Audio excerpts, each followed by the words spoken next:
თქვენ ალბათ ფიქრობთ, რომ ძალიან ყოჩაღი მწვეველი ხართ და დღეში იმდენ ღირს სიგარეტს ეწევით, რომ ფაქტობრივად შანსი არ გაქვთ მოწევას შეეშვათ. მე მესმის თქვენი, რადგან მრავალი წლის განმავლობაში მეც ზუსტად იგივენაირად გრძნობდი თავს, ჩემს ყოველდღიურობაში არ არსებობდა საქმე, რომლის გაკეთებამდეც მე სიგარეტი არ მომეწია და რომლის გაკეთების შემდეგაც ჯილდოდ სიგარეტი არ მიმიღო. მოწევისთვის თავის დანებების ძალიან ბევრი მეთოდი არსებობს, ნების ყოფის მეთოდი, სხვა მეთოდები კი გვაფიქრებს ჩვენს ჯანმრთელობაზე, მატერიალურ მდგომარეობაზე. მწვეველებმა ეს ყველაფერი ძალიან კარგად იციან, თუ როგორი საზიანო არის მოწევა ჩვენი ორგანიზმისთვის და ფინანსური მდგომარეობისთვის, მაგრამ მაინც აგრძელებენ მოწევას.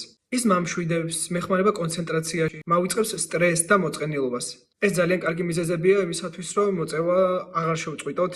სინამდვილეში კი სიგარეტის მოწევა პირიქით ხელს უშლის კონცენტრაციას, დამშვიდებას, ზრდის სტრესს და მოწყენილობას.